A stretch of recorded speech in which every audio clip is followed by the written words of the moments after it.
తప్పు వ్రాత. చాలా కాలం క్రితం జీమూతపురం అనే గ్రామంలో రంగమ్మ అనే ఆవిడ పలహారశాల నడుపుతూ ఉండేది. స్వతహాగా రంగమ్మ గయ్యాళి కావటంతో ఆమె నోటికి నెల నెల ఆమె పెంచే పలహార ధరకు హద్దే లేకుండా పోయింది.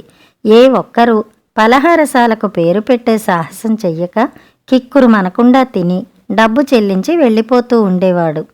ఆ ఊళ్ళోనే గోవిందు అనే తెలివైన కుర్రవాడు ఈ రంగమ్మ పోకడను గమనిస్తూ ఉండేవాడు. ఒకరోజు గోవిందు రంగమ్మ పలహారశాలకు వెళ్ళి పలహారం చేస్తుంటే వాడి కంటికి రంగమ్మ తగిలించిన చెక్కబల్లపై చూపు పడింది. దానిపై పైకం చెల్లించని వారు పిండి రుబ్బవలెను అని రాయబడి ఉంది. గోవిందు తింటున్నంతసేపు ఆ రాత వంకనే చూస్తూ బాగా తినేసి బిల్లు చెల్లించి వెళ్ళిపోయాడు. వారం రోజులు గడిచాయి. తిరిగి మరోసారి గోవిందు రంగమ్మ పలహారశాలకు వెళ్ళి అన్ని రకాల పదార్థాలు కడుపు నిండా తిని డబ్బు చెల్లించక అలాగే కూర్చుని ఉండడం రంగమ్మ కంటపడింది. వెంటనే రంగమ్మ గోవిందుని సమీపించి, బాబూ, డబ్బులు లేకుండా తేరగా మింగడానికి వచ్చావా? నడు దొడ్లోకి, రుబ్బురోలు పప్పు సిద్ధంగా ఉన్నాయి అంటూ గోవిందు రెక్కలు పట్టుకుని దొడ్లోకి ఈడ్చుకెళ్ళింది. జనం అంతా వింతగా చూస్తున్నారు. ఎవరూ నోరు మెదపడం లేదు. గోవిందు మంచివాడు అని తెలిసినా రంగమ్మ నోటికి జడిసి అలాగే కూర్చుండిపోయారు. అయితే గోవిందు ఆమెను విదిలించుకుని దర్జాగా నిలబడి, ఆగు, నేనే వస్తాను, రుబ్బురోలు చూపించు అన్నాడు హుందాగా. అతని హుందాతనానికి ప్రజలంతా విస్తుపోయారు.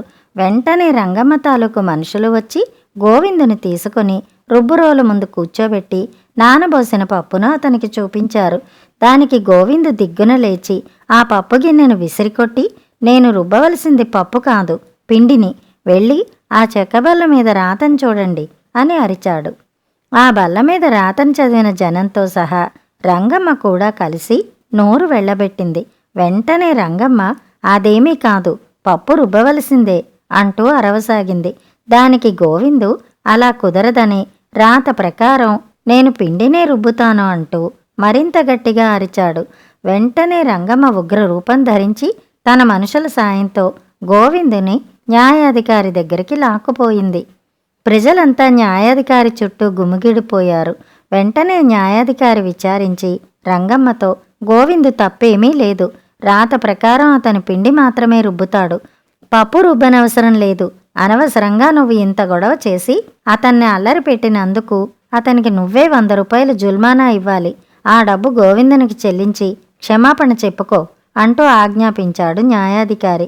రంగమ్మ చెంపలేసుకుని గోవిందునకు 100 రూపాయలు చెల్లించి తిట్టుకుంటూ వెళ్ళిపోయింది. ప్రజలందరూ గోవిందును మెచ్చుకున్నారు.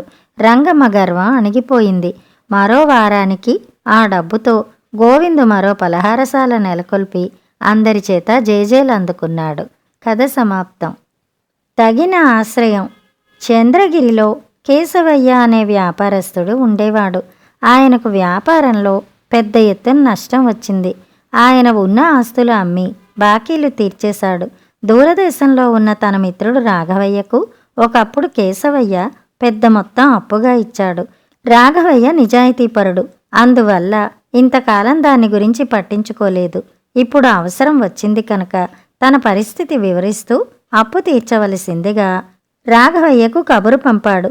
కేశవయ్య పరిస్థితికి బాధపడుతున్నానని, ప్రస్తుతం డబ్బంతా వ్యాపారంలో చిక్కుకుని ఉన్నందువల్ల 2 మాసాల్లో వడ్డీతో సహా బాకీ తీరుస్తానని, తక్షణ అవసరానికి కొంత డబ్బు పంపుతున్నానని, తక్షణం డబ్బు చెల్లించలేకపోయినందుకు క్షమించమని రాఘవయ్య వెంటనే జవాబు పంపాడు. రాఘవయ్య వెంటనే జవాబు పంపినందుకు కేశవయ్య సంతోషించాడు. బంధుమిత్రులు వచ్చి ఆయన పరిస్థితికి సానుభూతి తెలిపిపోతున్నారు.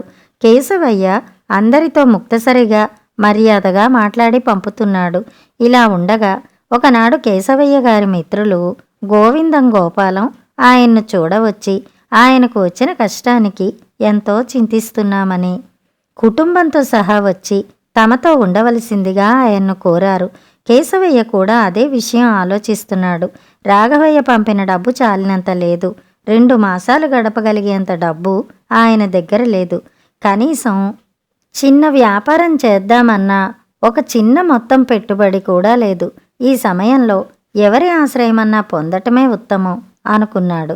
గోపాలం బాగా స్థితిపరుడు గనక తాము అతని ఆశ్రయంలో ఉంటే మంచిదని కేశవయ్య కుటుంబంలోని వారు భావించారు.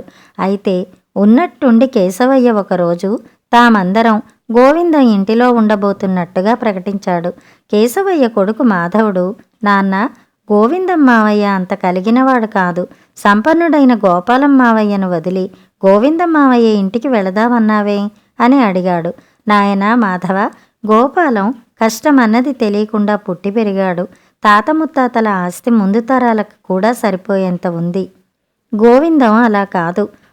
వాడి కుటుంబం శ్రమపడి స్వశక్తితో పైకి వచ్చారు.